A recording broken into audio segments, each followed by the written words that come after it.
Hey everyone, it's May 6, 2016, and you're looking at episode 43 of Percussion. I'm your host, Casey Cangelosi. With me, as always, are Megan Arns, Hello. Laurel Black, Hi. and Ben Charles is over there in Denton, Texas. Hey, Ben. Hi, everybody. And our guest today is one of today's biggest names in classical Indian music. He has recorded with Glenn Velez, John Bergamo, and Bela Fleck, just to name a few that you might know. Over 3 decades, he has performed with the leading artists from both South and North Indian classical music traditions. He's been given the honor of A-grade artist by the government of India and teaches at the University of North Texas there in Denton. So, thank you for joining us, and hello to Mr. Poovalur Sriji. How are you? I'm very good, thank you. I'm glad I'm here talking to you about some music. Are you finishing up with classes, or what's your week? Yeah, I think this is the finals week for us. Actually, I taught my last class this week, and next week we are getting into finals, and none of my course requires any finals, so I'm practically done. Great. And if I could just add to the little introduction, I'll let you actually take over in a second, but the reason that I know Sriji, obviously, is because I went to North Texas for my undergrad, but he teaches a really interesting course and percussion, well, not necessarily percussion ensemble, course and music ensemble at the University of North Texas, which is how I met him and studied with him. So could you tell us a little bit about the South Indian course? Yeah. And the bridge ensemble? Yeah, that would be that would summarize one of my long answers what I'm doing. And I call it the bridge ensemble because the purpose behind this ensemble is people don't learn any Indian instrument because it takes a long period of time to master them. So people don't learn any Indian instrument, but they play the Indian ideas and idioms on their own instrument. So we write a composition so that they practically learn how to write. Every semester we always write a new composition, so students also learn how to compose using the Indian ideas. And secondly, then we will take like one of the traditional pieces. Like this year we took the first circle, Pat Metheny's first circle, and then we kept the whole piece in 11/8 time signature so that they kind of also learn how to alternate certain things using an Indian idea. So that is about my ensemble, what I teach. And to get into that ensemble, I teach a beginning ensemble where they recite the Indian rhythms, keeping thala, the time signature, and do like different kind of exercise and practice so that we develop a communication language with me and my students. And then I just want to add a little bit to that. UNT is one of the best, if not the best, jazz programs in the United States. So a lot of actually non-percussionists will take Sriji's course and then subsequently the ensemble and participate. Yes. So it's funny because all the Indian ideas are also kind of often fused with jazz. So it doesn't sound like necessarily Indian classical music. And when I was in the ensemble, one of my favorite pieces we played, I don't remember the name of it, but it was in 23/16, and I played vibraphone. And Sriji made me take a vibraphone solo. It was like a bluesy 23/16 that I had to solo over. Yeah, that's 23 because we did something regarding Michael Jordan retiring or something. Yeah, something. And his number is 23, so that's what inspired us to keep 23/16. And being in Chicago, we just kind of took a raga which would go with blues kind of feel. Yeah. So yeah. And it was funny because you hear 23/16 as a Westerner and it sounds so intimidating, but it was just 4/4 plus fun. It was 4/4 plus 7/16. So you can think of 5/4 plus 3 extra 16th notes, and it actually kind of had a nice little groove to it. So yeah, but the time signatures in there are fun. And it definitely has helped me with playing things like Vinyau's music with crazy time signatures. Yeah, I bet. Right. In traditional Indian music, we may not do that, but for me also it is a great opportunity to use my musical ideas into this kind of a new situation. It's really for me also every semester I'm also learning. So that is the way how it goes. Yeah, and then one more thing for the uninitiated, we're talking about Indian ideas or applied to, or Indian idioms applied to Western instruments. Could you just summarize like a reduction, how that works for anyone watching that doesn't know what we're talking about? Yeah, for instance, let me do something. Okay, F5/8. So I want to come up with a groove or a bass vamp. So I look at like, okay, well, I can take a reduction, like an idea, like I can take 2 quarter notes, 2.8 notes, 2 eighth notes, and 2 16th notes. So it's like boom, pa, boom, pa, doom, ta, doom, ta, doom, ta, doom, ta, doom, ta, doom, ta, doom, ta, doom, ta, doom, ta, doom, ta. Now it becomes like it's in 5/8. You may keep talking. Doom. So 1 2 1 2 3 1 2 1 2 3 doom ta doom ta doom ta doom ta doom ta doom ta doom ta doom ta doom ta doom ta doom ta doom ta doom ta doom ta doom ta doom ta doom. So I can go this way, I can go this way. It's kind of like a funky groove, you know, doom. You know, it's like a funky groove, but it's in 5/8. And what makes it more interesting is because they say I'm doing like a 4/4/3/3/2/2/1/1. So 4 plus 4 is 8, 3 plus 3 is 6, 14, 2 plus 2 is 4, so 14 plus 4 is 18, and 1/1/16th note is 2, so 20. So it works in like it's a 2016 groove. Wow, cool. Wow, that's so cool. And he just does this stuff on the fly, and we're trying to keep up. He's like, no, don't worry about writing it down. You'll catch it. It was great when Laurel was clapping along there, because I think Google Hangouts couldn't quite do it. So Laurel, it kind of looked like you were just like going like, oh, this is fun. Look at this. Look at this. Yeah, I was with it. I know that I It was. was also kind of at one point, and my delay was like perfectly synced, like in between. But I mean, it's studying. I mean, think about people buy equipments to get these delays, right? Yeah. We are getting it naturally, Yeah. so that's cool. Yeah. Hey, I can do this one, Ben. What's that? It's really hard and complicated. But it's funny, like as a Westerner, you know, like when we see Alejandro Viñal's rhythms, we just curl up into a ball and cry, like Mike Burritt talked about. And then you see Sriji improvise rhythms harder than that, and you know, just sustain these things over the bar line, and then all of a sudden, 17 bars later, it locks up. It's incredible. So, yeah, It's a very, very cool thing. And then one last thing while we're talking about Indian music, for the uninitiated.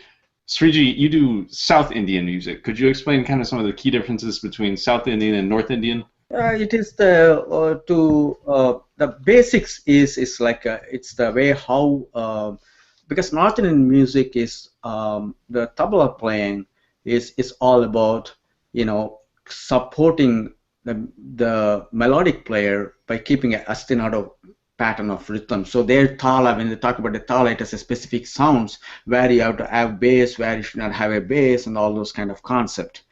And the rhythmically, if you look at that, you know, some of the ideas we tend to be like at the same, but the sound is totally different between two of these. And they do T-high, which for us it is called a mora, and they call it a T-high. Which is the reduction, right? No, this is something playing over 3 times. Like oh yeah. Yeah, the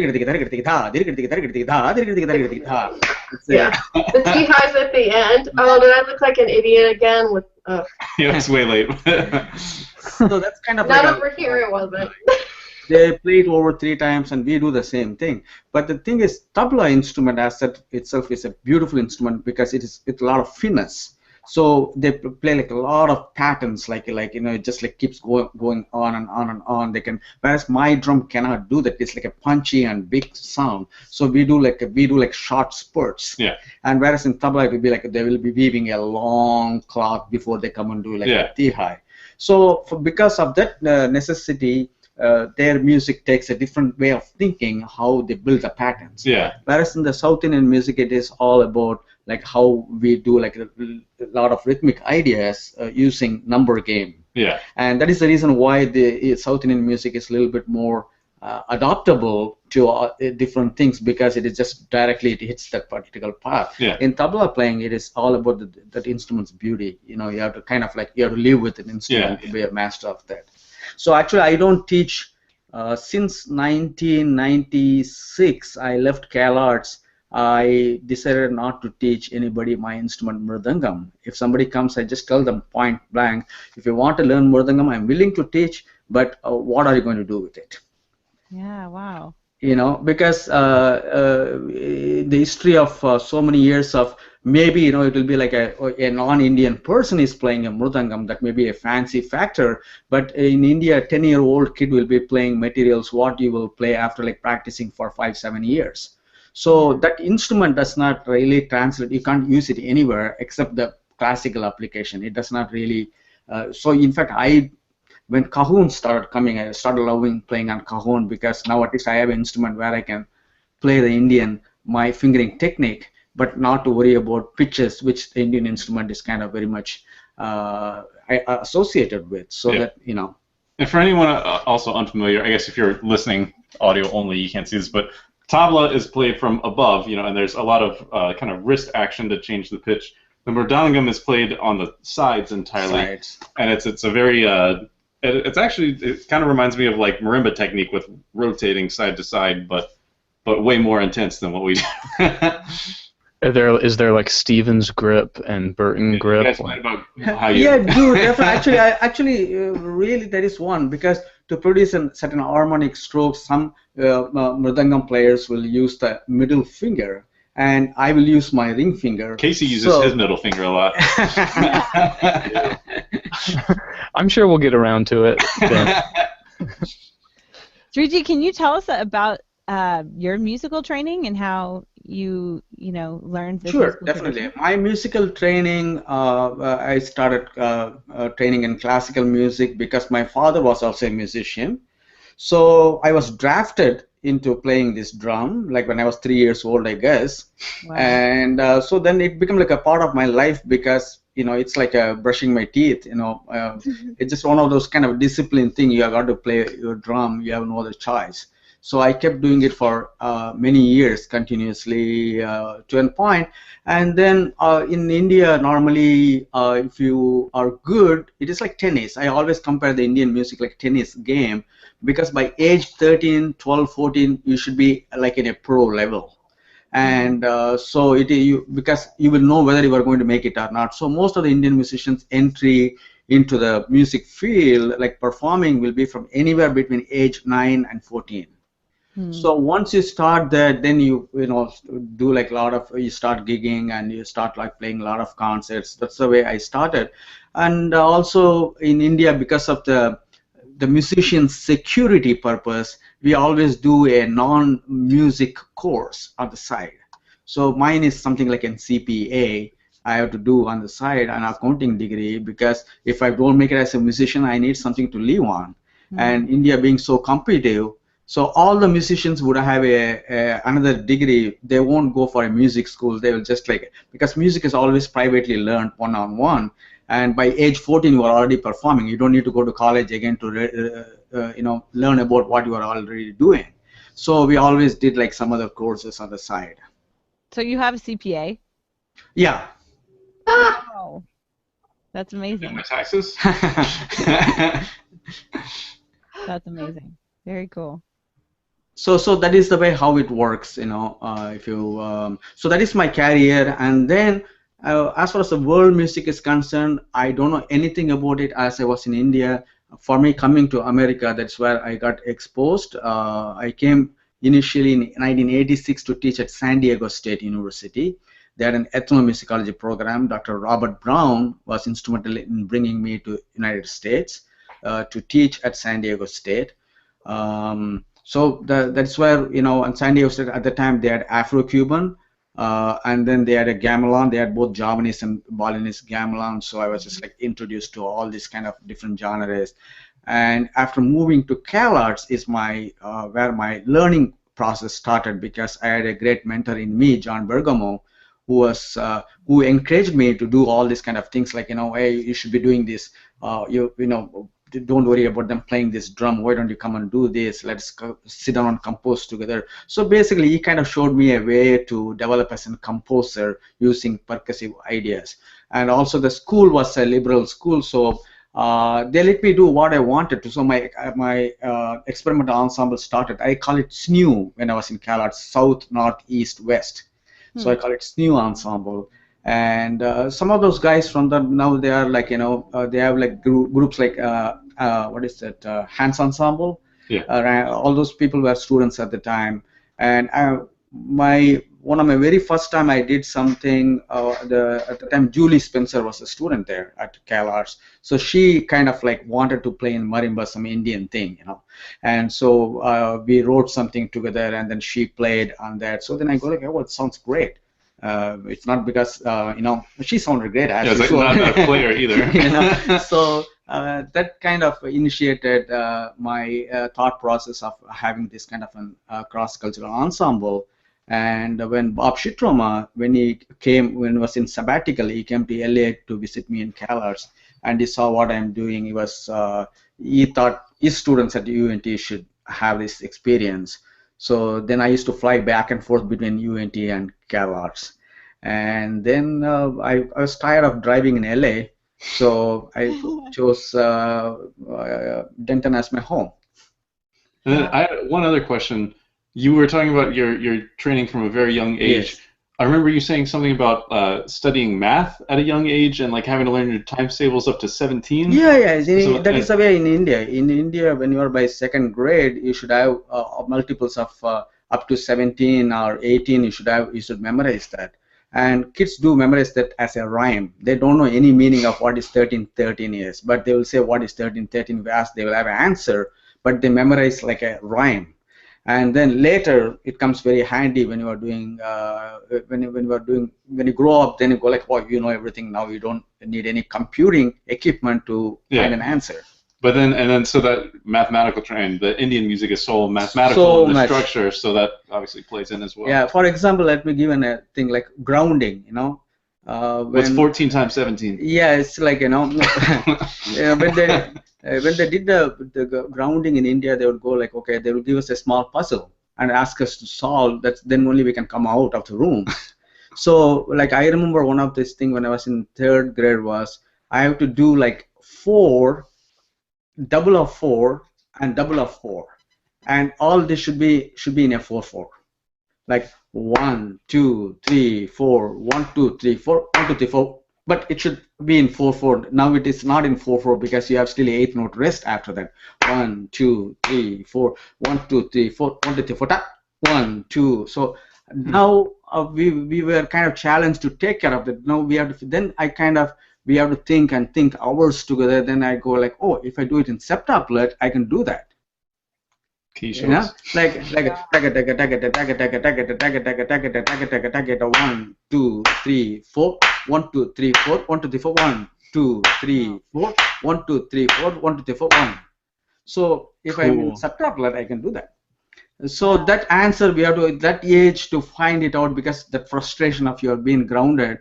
But this is a way how they teach you to squeeze your brain to figure out a way of coming out and solutions and answers. Wow. So has that in any way like led you to your other career or your other degree to be in, or your degree to be in accounting? Like, do you think just your experience it's because numbers? It's a survival thing. If I would not make it as a musician, definitely I would have had a career doing something like but with numbers. With numbers. So, now numbers, that is true, because India is very big in numbers. India has a lot of association with mathematics, and you take any music, even melody, like ragas, there's so many things, even those things all kind of associate around like numbers. So numbers are a very big thing in India, and everybody. That's the reason why you see so many computing people who is migrating to United States. If you take like Apple, Microsoft, any company, it will have an Indian workforce will be like a humongous, like 50-60% of them, because of their computing capability, which is trained as a part of their culture in their childhood. Well, the greatest engineering school is in India, right? Yes, that IIT, Indian Institute of Technology. Yeah. I think it was Laurel. It was either your brother, who's an engineer, or my brother-in-law, who's an engineer, was telling us, you try to get in the school in India, and the Indians who come to like MIT, they're like, I only got into MIT. because the one in India is such a big deal. Laurel, I think you had a question there in the text feed. Yeah, I did. So I was, thinking about my experiences attending classical Indian music concerts, and Sriji, after you explained it, I think what I've seen most often is northern Indian music, but I still just have this total fascination with just with the whole atmosphere of the music. I just really love it, and so I'm very excited that people like you are here in the States sharing it, and I'm wondering if you get that same excitement from people back in India where you're from. Like, do they think it's great that you're bringing this music over and playing the Indian traditions with Western instruments with your students, or do you ever get any kind of I never had any kind of what you call a feedback from back from India, because nowadays with all the webcast and everything like that, when I do something in UNT, they can see what I'm doing, right? And before it was not there, so people in India don't even know what I do here in the United States. They think I'm teaching here some American people, I'm teaching my mridangam or something like that, so they are not aware of what I am doing. I could say that much. And this is then again, I am not the first one to do these kind of an attempts, because it's been happening from 70s with Shakti, the group like John McLaughlin, Zakir Hussain, and so it's people are trying different combinations. But my the one thing unique about me was, for me, it's like about educating students. So I'm not looking at it as an entertaining piece or anything like that. I'm not writing a piece to go and play in a road for in a concert for people to come and enjoy that or anything like that. So for me, it's about educational process. So I limit myself to that kind of an angle. So incidentally, some of the pieces happen to be like, some people, like a lot of my recordings, like Ensemble, I've recorded at least 3 or 4 of my compositions in their albums. And then Naxos, one company, recorded one of my pieces with Glenn Velez and Jovino Santos and piano, and so they have done some recording. Now I know that one of my pieces has been recorded in Taiwan by an ensemble with piano and different instrumentation, harp and things. So those people find this instrument as a most this composition is kind of like feasible to be performed also. But I never wrote any of this composition or ideas from that angle. So it is, for me, it's all about education, my students understanding this thing, so tomorrow they will be able to write something using this kind of a concept and idea. And I don't think anybody in India would know what I'm doing. Yeah, got it. Hey, Laurel, what do you have to share with us today? Oh, cool. Well, my little segment today is inspired by an article that I read in a magazine called Mindful, which I think I've reported from before. It's one that I really like. The cover story for the month of June is called "Are You Too Hard on Yourself?" And it's written by Dr. Mark Burton, and he's actually a pediatric behavioral psychologist. So the article tends to kind of come at it from that angle and talk about parenting and kids, but the whole time I was reading it, I was just thinking of like teachers and students, or mentors and younger people, even though you'll be teaching someone but not directly. We're always kind of modeling things, and we're always learning no matter how old we get too. And to me, what he talks about, are you too hard on yourself? He's talking about kind of how we think about our processes, how we think about our outward achievements, and all of it to me really circled around what I find to be the most dangerous word in the English language, which is the word should. I hate that word. I think it's awful, because everything about it, like, you should do this. It says you're not doing it, but you need to be, and you should be, but you're not because you're making this other choice, and it's just such an ugly, ugly notion coming from this word. Forgot about that. Oh, but that's really. And now you'll never forget it. I know. I'm like, gosh, I'm really gonna change my vocabulary. Thanks, Laurel. but we use it all the time. Like we just think about it. You're like, I should go practice. Boom, there it is. And that I think we fall into this danger of the word should when we care deeply about something, like all of us naturally do, choosing to be musicians. We care so much that this world of should just comes along with it because we always want to be contributing in a positive way. Burton talks about kind of three main things within this world. He talks about the inner critic, about being a role model, and being a perfectionist. And for me, all of those things really connect to like trying to be a good educator, trying to be a good teacher, or just a good player at all. And I know a lot of this I don't need to explain because we all know what an inner critic is. Because we all have one that talks to us in really ugly ways. And Burton just reminds us in this article that if your inner critic was actually a person talking to you like that, you would have very choice words for them, and you would be, like using various fingers in different directions probably because you'd have no use for that person. And we'll talk to ourselves this way. Maybe you don't. Yeah. You missed it. Moment's gone.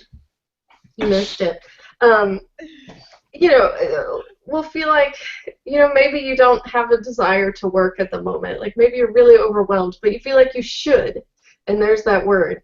Like you should have the desire to work because you care about music. And it's hard to attach that when we really criticize ourselves about it. Or you shouldn't feel guilty about being able to go to a great school, but you do, perhaps. Or you shouldn't feel guilty about something else that is a great opportunity for you that other people didn't have, maybe, but you do feel guilty about it. And dealing with that is weird, and it's different than the other angle of I need to be practicing, but perhaps I'm not.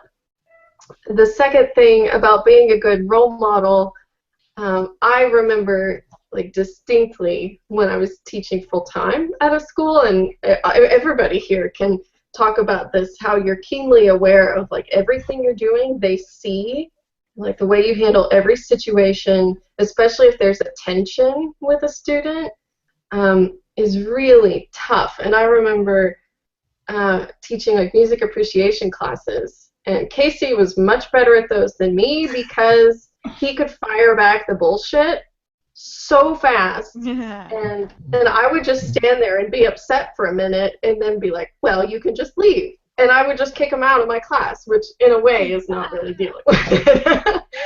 Yeah, being a talker and a comedian is super handy in teaching, I think. Yes, I think it is. And we don't want to show weakness, and we don't want to be unprofessional, even though sometimes perhaps the way to handle this situation is to be a little unprofessional. That might be the perfect way to handle it, but we feel like we should not, because we have this idea of what we're supposed to be, like this ideal of what a role model is, which leads me to the third point, and that's perfectionism. Having this idea of I am a teacher, therefore I am this. I am a marimba player, therefore I can do these things, and I care about this music, and I know about these players and these developments. And of course, when we put all that onto ourselves, we're not going to live up to it because we're humans. To borrow Hugh Prather's words, like we slip up sometimes and we become human beings, and we just are ourselves and have to kind of reconcile, like, no, you know what, sometimes I want to watch the new Star Wars movie in the middle of the afternoon instead of research something else or write an essay for my blog. That was awesome when we did that. That was so fun. We lived like normal people 2 days ago, and we went to IHOP, we bought some jeans at the mall, and then we watched Star Wars, and it was amazing. We really needed to do that. After the semester was over, I love this should thing, because I know when I haven't had a day like that. I think since before we moved, But even one day of it, already when I start the next day, I have this like, oh, I should be doing, so many things. Yeah, it totally happens, and I know Casey and I are both the type. We have half a day free, so we'll think of all these things that we've been meaning to do or do want to do that have to do with music, and we overload it with all of these somewhat scheduled activities. Now I'll write an essay, now I'll practice this piece, now I will look at this and I'll prepare that, and then you end up just polluting your entire, mind in a way with the should of everything that you need to get done. Another angle that Burton talks about in the article is kind of the shoulds and the ideals of relationships. And I think this one to me is big because how we relate to other people, students or not, family, friends, romantic relationships, whatever it is, whenever we infuse perfectionism on those, I feel like that's when major problems can result, and maybe they won't manifest right away in that relationship, but they'll show up somewhere else in your life and work their way back in, I think. And I bet everybody knows somebody in their life that does that. I guarantee it. Are you breaking up with me? I'm confused. No. Okay, just all right. No, but it's hard, or you think like I should be able to talk to this person that way, maybe a colleague or someone in your family. I should be able to share this with them, but you learn that you can't, and perhaps that's because you're projecting this idea of a relationship onto it instead of just seeing them as who they are, and just letting it unfold however it's going to unfold. So since this article was in Mindful Magazine, naturally a little bit of mindfulness and meditation is part of the article as a means to kind of get out of this world of the should. And I've talked about that quite a few times, so I'm not going to go into anything like that much at all, except to say that Burton approaches it in a really fresh way, and I think that's because he's like a medical professional, and because of that is able to read studies and knows the actual scientific benefits to being a mindful person, yet he's still a little skeptical and a little sarcastic about it. He goes, oh great, you can sit in a pretty garden for 20 minutes, you're still fighting with your mom regardless of whether or not that's happening.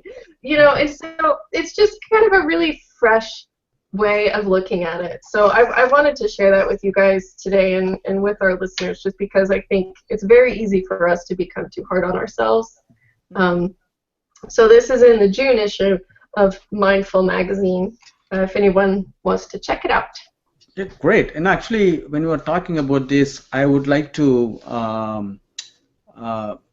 there is in the Indian philosophy, there is a concept when you talk about devotion. They give you, there are two kind of devotions could be there. One is like they give an example like the monkey and its baby, and then another is cat and its kitten. So if you look at the monkey, the baby will stick to the monkey. Mom does not care about it. It will keep moving from tree to tree. It is baby's responsibility to hold on to the mom for survival. Whereas in the kitten case, the kitten just stays there. The mom picks her up, takes her everything. She saves her, she protects her, and she does everything for our kitten. Unlike the monkey's case. So so that is what they explain. It's like they talk about the God and then how you kind of relate to that. They say you completely surrender yourself to the God, and then He takes care of you, and just you don't question anything, He will take care of you, and you will be fine. And the other one is I can control what with my power of my education, knowledge, and everything like that. I can do the prayers and these things. Then I can be I can get the superpower, and then I can tell God what He has got to do for me. So that is kind of another approach, So why I'm saying that is in Indian philosophy, when we learn from our teachers, we call them gurus. And then when the age in which you take them to them, they don't like, you know, and then on that day onwards you are completely, you are surrendering to them. You don't even ask any questions. You just do what they ask you to do. That's the way how the whole learning process for me when I learned was like, I never questioned my teachers anything. Oh man, that sounds awesome. I wish my students did that. You know, and then for me, when I came to United States, that's one of the things, like when people started asking me questions, I'll be like a little bit irritated because I've never asked my teachers any questions, right? So then I kind of, you know, realized, like, you know, I have to prepare myself. Luckily for me, I ever taught a course which is required for the students. All my courses are only like optional available, so people who just loved what it is, they came to me. So I had a great time with my students because it's like a party basically. It's like I'm not like worried about, like, you know, like having them disciplined to come there, you know, anything like that. So it's all, that is one thing I'm blessed with all these years, is like I had no 1 year go by where I had a problem with any student for any purpose, because all the students who came to my class because they wanted to take my class and they were happy being there. So I was happy being there. So it is like a band, basically band members for me every semester. It is not like my students and I'm teaching them kind of a relationship. And again, the question of should and could, that is also another big experience, a unique experience I had, because I had these two great masters with whom I worked with. One is John Bergamo at CalArts, one is Bob Shitrama at University of North Texas. And Bob Shitrama is like a cat. You know, he knows what the student can do, what he has to do. He'll be just like so specific to them, and then till he gets that, he would never let them go. That is his way of teaching. Whereas when I go to the other end, when I go to John is like a not a should but a could. Oh, this could be a great idea. Yeah, you're doing it right. This could be a good instrument for you. You like it, just go ahead and play it. Take it and play it, and you will be just like going along with what the students kind of their intuition goes with, and then you'll be like following their path, and then you'll be just like pushing them from behind, and you will not take control of anything what they are doing, but they will just like very subtly guide them through from the back. So that's the way how he taught his students. So that's why from CalArts, when the students came, they all did crazy things there, you know, because he comes again from the Lou Harrison mold of experimentation and all these things, because he was very much influenced working with that. Whereas Doc was like, he knew every student, like what Ben has to do, what he has got to do. He may probably talk about him more because I'm just cracking up so much because Bob Shitroma was the person that was head of percussion at North Texas before Mark Ford, and in fact, he taught Mark Ford and Shi Wu were two of his former students. Okay. And when I was at North Texas, he was still teaching lessons, just as, you know, part-time. And I studied with him one semester, and Sriji is exactly right. He knows exactly what you need to do. And I remember, like, one of the most, like, the worst lesson of my life. I go into a lesson with him, and every single week he gave me stuff to work on. I was practicing so much. And he uses the awkward silence very well. So you play something and it's silent for literally like 30 to 60 seconds, and he just looks at you and goes like this. And one week he goes, every single week you come in here, you get worse and worse and worse. It's just like, I thought I was doing well. Hey, I have a question for everyone. I jotted this thought down as Laurel mentioned students. Do you guys find you get emotionally attached to your students' like successes and yes. Yeah. Okay. So I think that's probably a good thing, because that means we're invested in our students. But I also would really like to allow myself relief from that somehow, because I don't feel like I vicariously live through my students, and I don't know that we should do that. I feel like some people, they got not much going on in their own lives or careers or whatever, some combination of that. So of course they're living through their students, doing the classic parent kid thing that you're not supposed to do.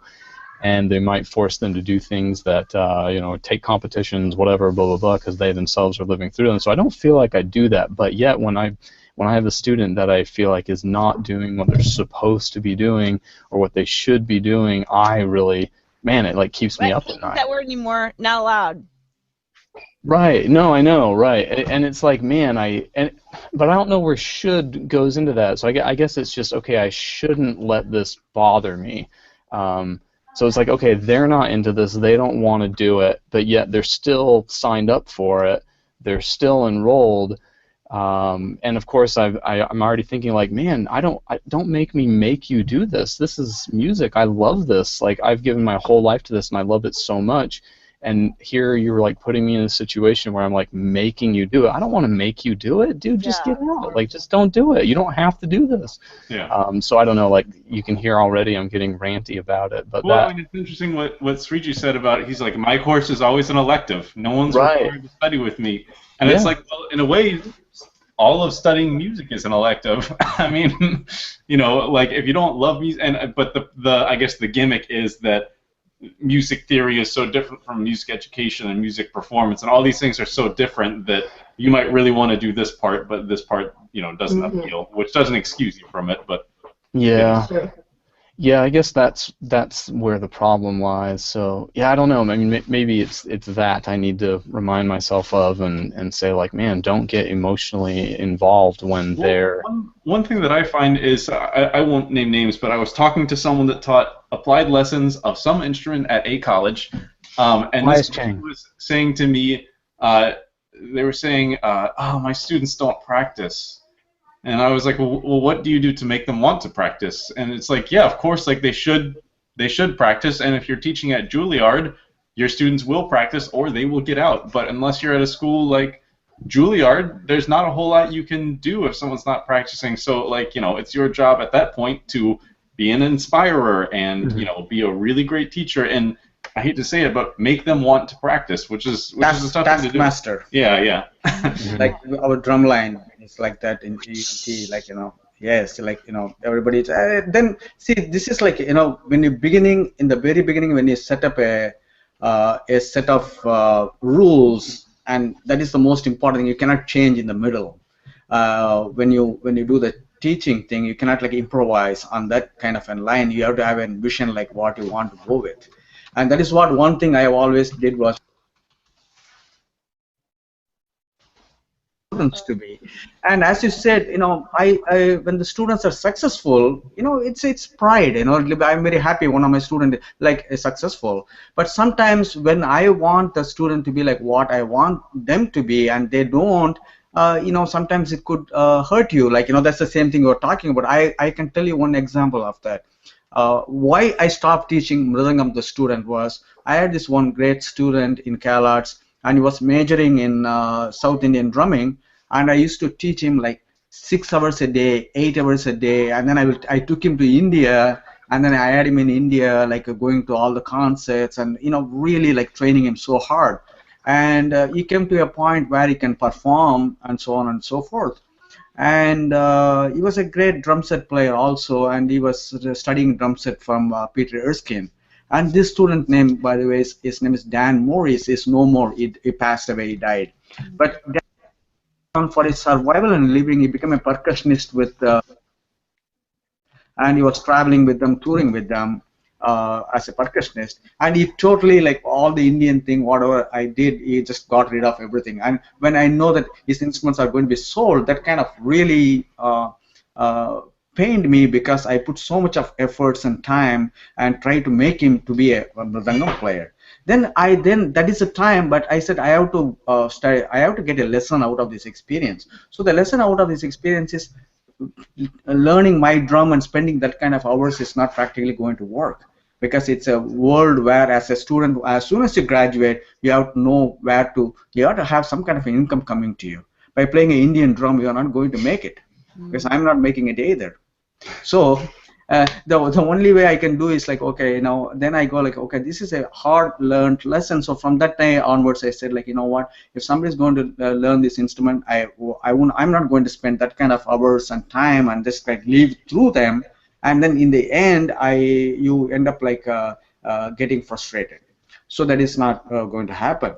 So after that, you know, that is one case like exceptional. Then another student same way, like, you know, there are a few things happened to me in CalArts like that, where I would put so much of effort and time on them, and then they would just like move on. Then one another student, like, he was playing so good, and then I thought like he would be a good Mridangam player, and then I can teach him. And he was like, oh, you know what, I'm going to be doing gambang in Javanese music. I won't have any time to do Mridangam anymore. Bang, that's it. And then you're like, oh, okay. Then why did we spend so much of time trying to learn this instrument, which is so hard? You are not willing to go to the next step, and you have to quit because you want to do something else, and then you want to move on. Still, those students are friends with me. Thank God to Facebook and our social media, we all connected back again after so many years.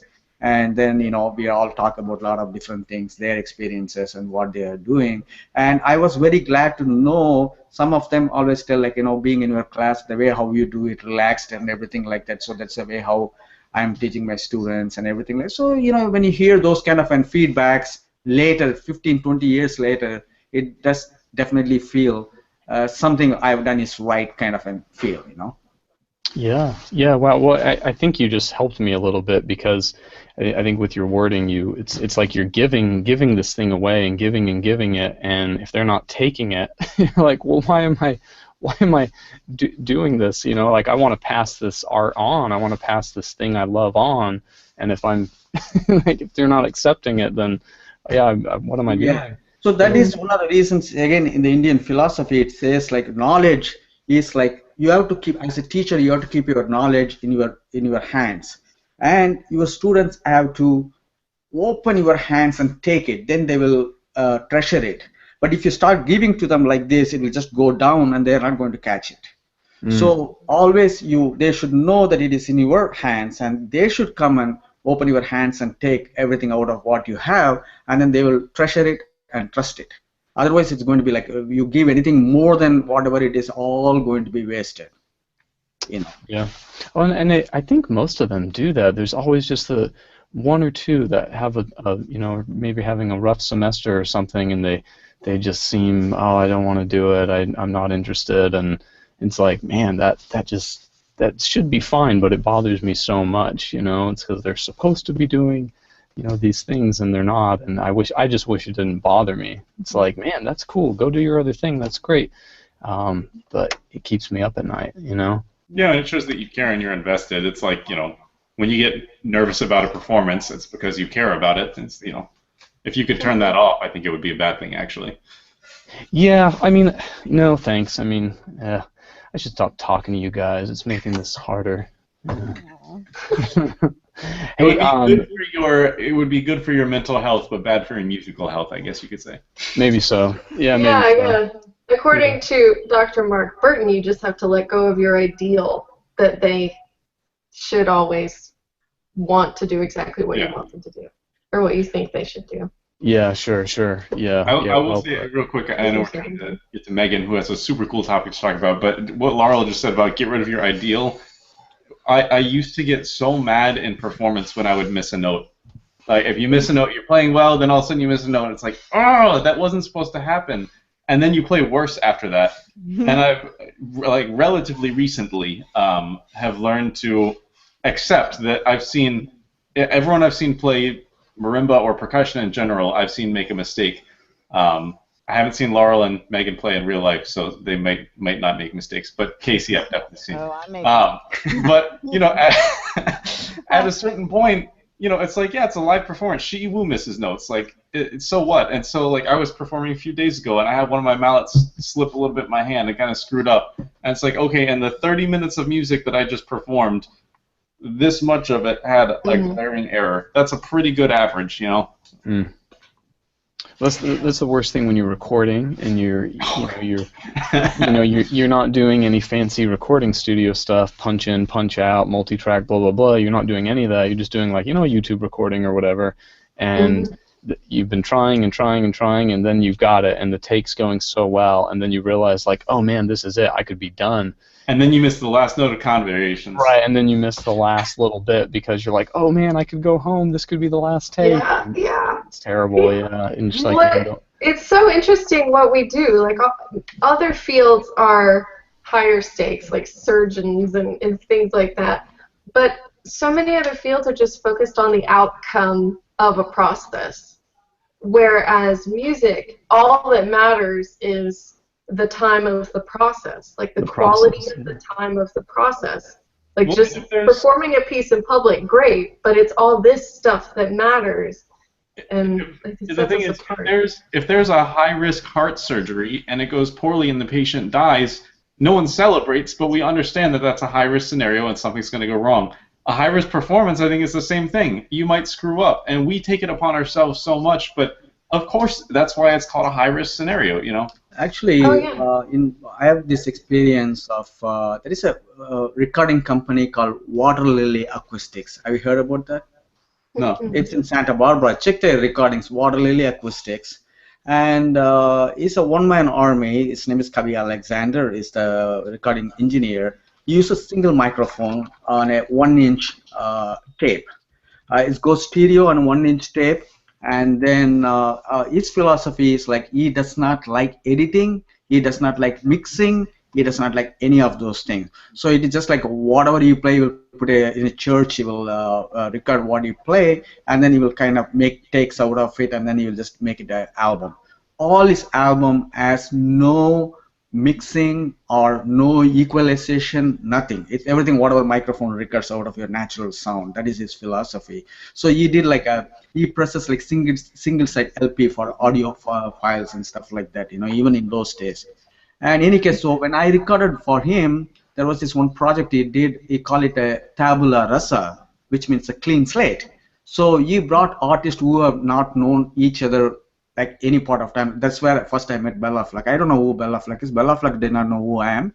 And we had Japing Chen, a Chinese aruhu player, in the mix. And then we had one Indian Bansuri flute player from North India. So with all these people, first time we are seeing each other's face on that recording in church.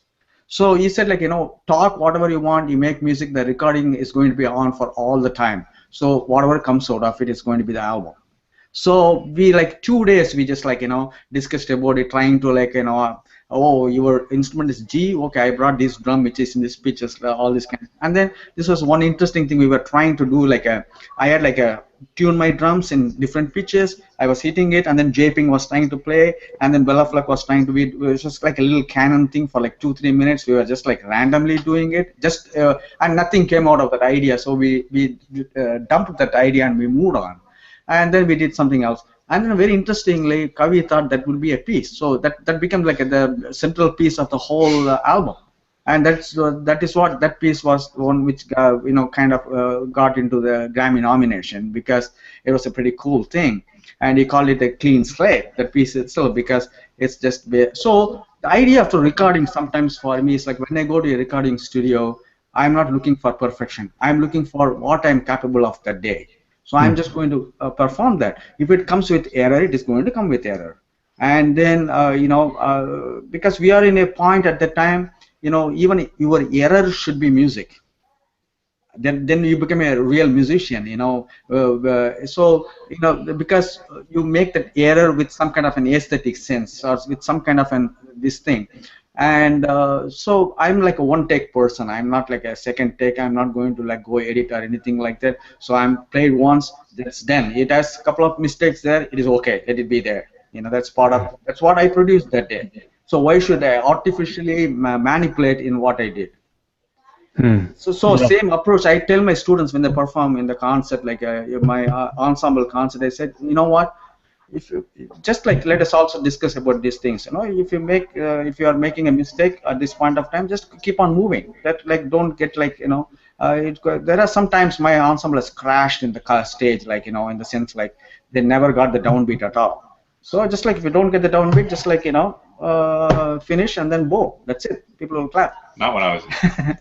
So this is the the fear should not be there, and then the because you can do only what you can do. I'm not a Superman. I'm a man. So I play my drum that particular day. This what comes. That's the music for that day, and I cannot like try to extraordinarily do something which I'm not capable of, which is going to be a disaster, right? So so accept what comes on your mind. And that is the music he made, and let that be the validity for what you do.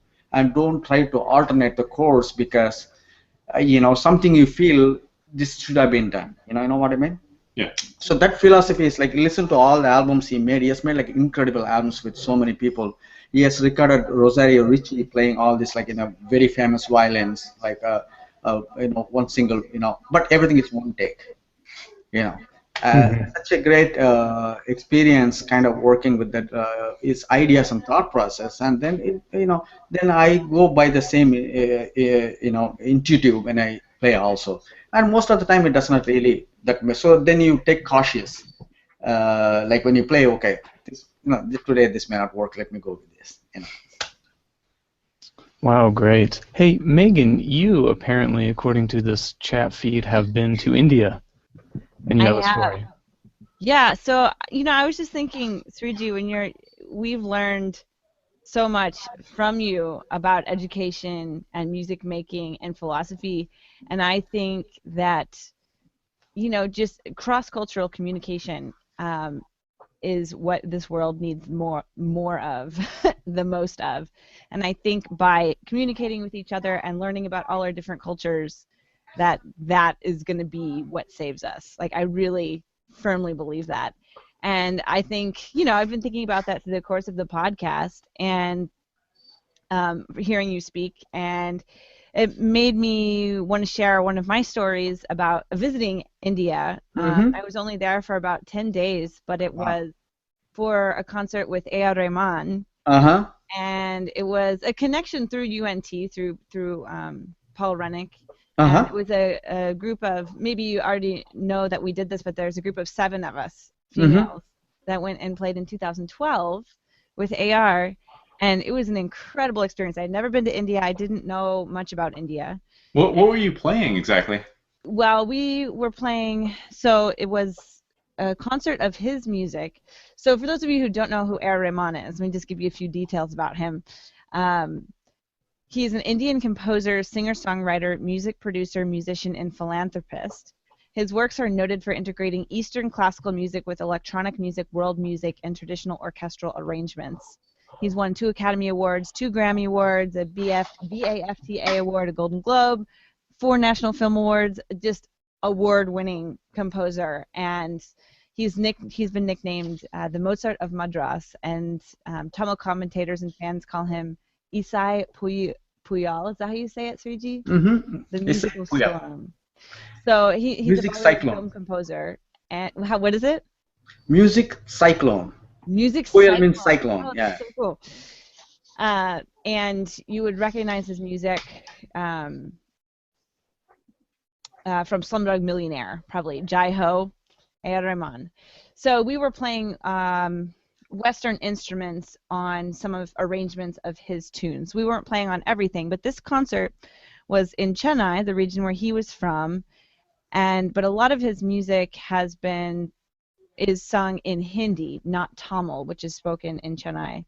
And so this concert was very special because it was in his hometown and his home region in his home language. So it was very special for a lot of people in that region who had been used to hearing his music and were such big fans of his music, but hearing it in Hindi. So there were famous classical Indian and popular Indian singers who came from the north and who had sang these songs before in Hindi and sung them in Tamil. And so it was a really special experience. And it was just, I had never been on a stage where fire was coming out of the stage and, we had stage makeup, and it was an incredible experience. And while we were there, we also got to experience some classical Indian music, work with some local school children, and, share many meals with the other musicians who were a part of the concert and get to know the other musicians who were around. A lot of the musicians, especially the dancers and musicians in the orchestra and backup musicians for AR, were around our age, but Indian. So it was an amazing experience. So anyway, I just wanted to share that. And amazing. That's a great thing. It's like probably one of the very popular music directors. Since in India, you have to think like in India, we don't have a separate pop music world. Indian pop music world is kind of built into the Indian movie making.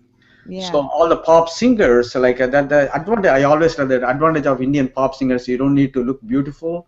and you can like be like a, however you look like, because somebody else is going to dance for your songs, Right. and there's going to be a pretty girl who is going to be dancing, and you don't need to go get up in the stage and dance for that song. And most of the time, probably in that concert also, you would have seen singers who are like older and everything like that coming and singing, and so that is one of the greatest advantage of Indian pop world, because it was beautifully built into this Indian filmmaking. So if a film is like 2 hours long, then they will have like 6, 7 singles into that, and which has nothing to do with movies at all. So it will be like the same cast will be dancing for that, but you can take away all those things and still the movie will be fine. So it's not like a musical where that music is important, but they are like sticking to that in different pieces. And A.R. Rahman is one, and one of the younger composers who were in a very, like as a teen, he became like a very successful composer from his first movie onwards. And so he brought the elements of, brought probably like a heavy orchestration using the modern techniques like samplings and so on. Because before, till then, Indian music, they will be using like a lot of real instruments and orchestra and stuff like that. He started like doing all the sampling things, and he became, that sound kind of gave a uniqueness to his music, and he became it's very popular still now, Yeah. And it's great. You got to go and play with him. Yeah. It was a lot of fun. Megan, you said Rahman, and I thought, oh yeah, I do know that name, but I was thinking of Hasim Rahman. Does anybody know who that is? Casey, I thought you were gonna make a joke about noodles. I thought so. I know. I'm not saying the word well, but Hasim Rahman, is a boxer who knocked out Lennox Lewis. So that was in my head. He's from Baltimore. Got it. Megan also went boxing on that trip. I did. Yeah, Megan also knocked out Lennox Lewis. Real quick, the first thing Megan was saying about cross-cultural sharing and all that sort of thing. When I took your class, I remember, and you pick it up when you know what I'm talking about. You played us a recording of, it was like the first Indian musicians to come to the States that played with Dave Brubeck. Is that no? No. That recording was when Dave Brubeck came to India in 1958 with Joe Morello on drum set. Dave Brubeck, Joe Morello with Indian musicians in 1958. Wow. And it's funny because the Indian music, you hear these things that, oh, that's a rhythmic reduction happening, and when an Indian musician catches that, they go for it and they start doing it. And so like Joe Morello plays a little idea that they think is going to be a reduction, so they start doing the reduction, and then Joe Morello doesn't follow along. It's funny, like it just kind of fumbles and falls apart a few times. And actually, that is the recording where kind of they got that sound, that bass groove for the take 5, like because in that thing, the drummer, the mridangam player, who is my teacher's teacher, he will be playing a solo, and he'll be doing a quintuplets like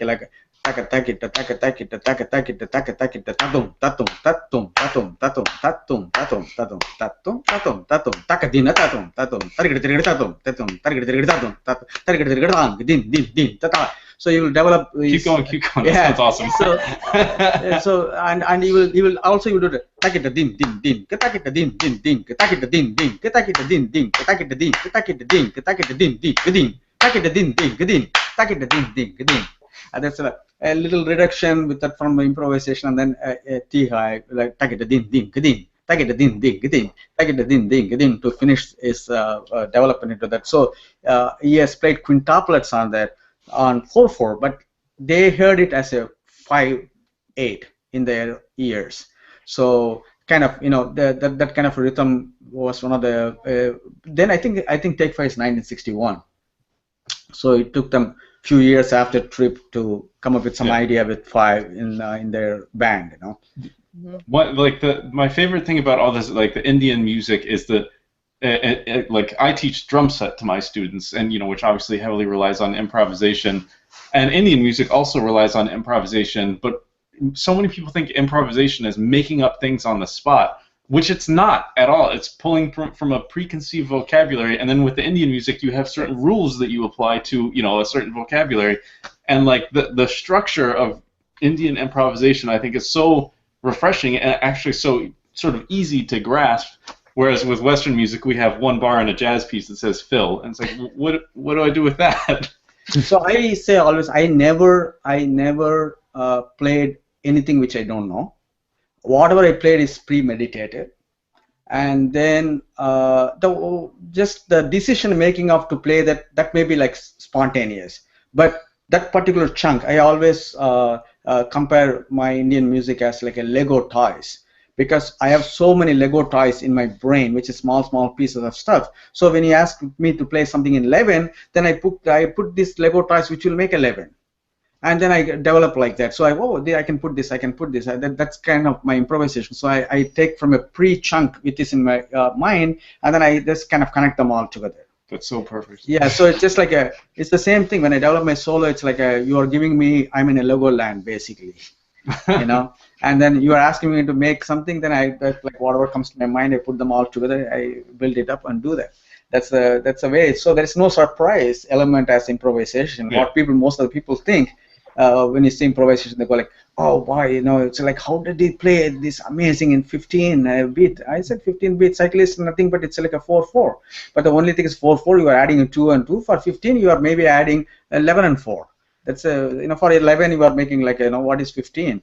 It's one shot of 16. So just like take 1/16th note away from all the 4/4 music sheet you have, you are playing in 15. Wow, cool. Man, Takadimi. That's it. There you go. I remember. Okay, everybody together. Ready? Hey, you guys, thanks so much for the great episode, great topics. Sriji, man, that was really great talking to you, and just wonderful insight and wonderful thoughts, and it's really, really great to meet you. Ben, great snag. Thanks for picking it up while you're there in Texas. That's great. Yeah, this is awesome. Yeah. Well, hey, thanks everyone for listening, and we'll catch you next time as number 44. So, all right, thanks everyone. Bye-bye.